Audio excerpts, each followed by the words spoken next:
Assalamualaikum warahmatullahi wabarakatuh. Selamat pagi anak-anak. Bagaimana kabar kalian hari ini? Ibu harap kalian dalam keadaan sehat. Nah, tadi kita sudah berdoa dan menyanyikan lagu Indonesia Raya. Sudah semangatkah kalian anak-anak untuk mengikuti pelajaran hari ini? Materi kita hari ini adalah tema 4, subtema 1, pembelajaran 1 dengan tujuan pembelajaran mengkategorikan jenis-jenis sumber daya alam, menjelaskan keterkaitan sumber daya alam dengan jenis pekerjaan di masyarakat, dan menguraikan pentingnya upaya pelestarian sumber daya alam. Untuk lebih jelasnya, seperti berikut ini.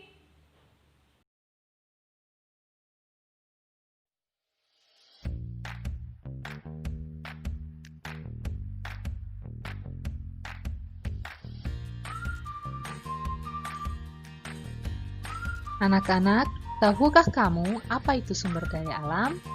Sumber daya alam adalah sesuatu yang tersedia secara alami dan dapat dimanfaatkan untuk memenuhi kebutuhan manusia.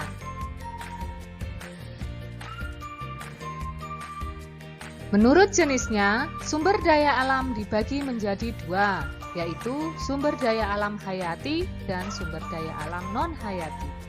Sumber daya alam hayati adalah sumber daya alam yang berasal dari makhluk hidup seperti ikan dan hewan.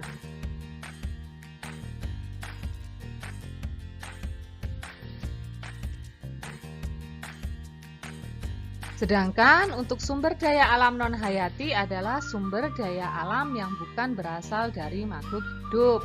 Misalnya barang tambang. Contoh batu bara, emas, perak, dan timah.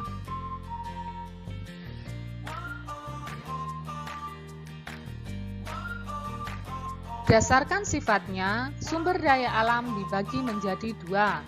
Sumber daya alam yang dapat diperbaharui dan sumber daya alam yang tidak dapat diperbaharui.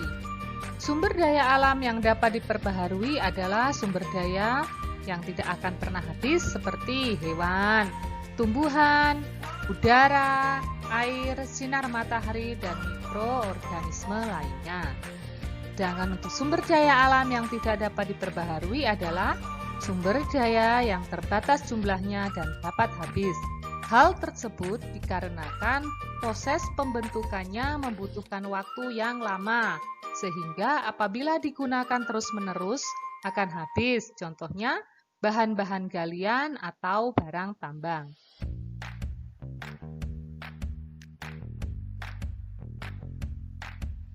Sumber daya alam yang ada sangat erat hubungannya dengan jenis pekerjaan masyarakat.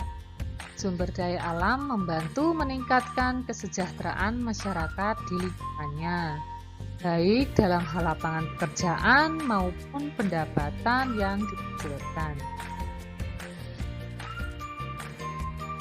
Anak-anak, berikut adalah contoh tanaman yang cocok untuk dataran tinggi, antara lain kebun teh, cengkeh, kopi, sayuran, dan buah-buahan. Pada dataran rendah, banyak dimanfaatkan untuk pemukiman, industri pertanian, perikanan, dan peternakan. Tanaman yang cocok di dataran rendah adalah padi, palawija, dan berikut adalah contoh jenis pekerjaan yang ada di dataran rendah dengan memanfaatkan sumber daya alam. Anak-anakku, jika kita melestarikan sumber daya alam, maka kita dapat menghemat sumber daya alam tersebut untuk masa sekarang dan sebagai cadangan untuk masa mendatang. Usaha-usaha untuk melestarikan sumber daya alam diantaranya sebagai berikut. 1. Penanaman kembali hutan-hutan yang gundul. 2. Menjaga kebersihan lingkungan. 3. Membuat terasering pada pertanian di pegunungan. Dan 4. Membatasi pengambilan sumber daya alam yang berlebihan.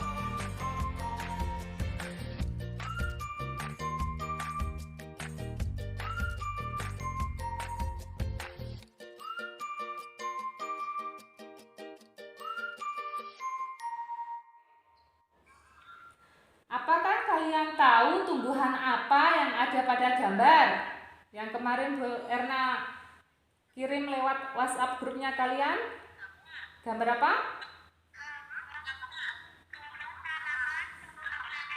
Ya, nggih. Gambar tanaman teh. Kalian tahu apa manfaat tanaman teh itu? Bisa untuk sekali kita. Ya, betul. G, ya benar, manfaat tanaman teh bisa diminum. Selain itu juga bisa bermanfaat untuk menjaga lingkungan sekitar. Oke. Kalian tahu di mana kita bisa menemukan tanaman teh? Di mana? Betul.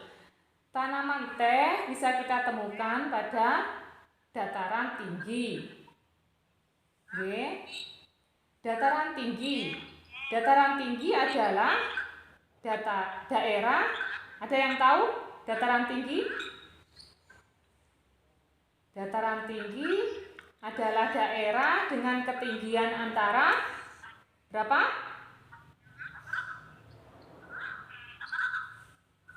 Nah, 200 sampai 2000 meter di atas permukaan laut. Dan tanaman teh ini hanya dapat tumbuh dengan baik dengan suhu antara berapa, Nak? Antara, ya itu tadi yang ketinggiannya. Kalau suhu di antara 14 derajat Celcius sampai 25 derajat Celcius. Dan untuk bagaimana coba? Termasuk sumber daya alam. Sumber daya alam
warahmatullahi wabarakatuh. Dataran rendah banyak dimanfaatkan untuk pemukiman, industri, dan pertanian. Tanaman yang cocok di dataran rendah adalah padi, palawija, dan tebu. Pantai adalah wilayah perbatasan antara dataran dan laut. Selain sebagai tempat wisata, pantai juga dapat dimanfaatkan untuk pelelangan ikan dan pembuatan garam. Berikut ini beberapa contoh hubungan antara sumber daya alam dan jenis pekerjaan. Wassalamualaikum warahmatullahi wabarakatuh. Alhamdulillah anak-anak, pembelajaran hari ini sudah selesai. Sekarang kalian sudah dapat mengkategorikan sumber daya alam hayati dan non-hayati. Kalian sudah bisa mengkaitkan sumber daya alam dengan jenis pekerjaan di masyarakat. Dan kalian juga sudah bisa menguraikan pentingnya upaya pelestarian sumber daya alam. Bu Erna harap walaupun pembelajaran dilakukan secara daring, kalian harus tetap semangat dalam belajar, jaga kondisi kesehatan, dan patuhi protokol kesehatan. Oke? Wassalamualaikum warahmatullahi wabarakatuh.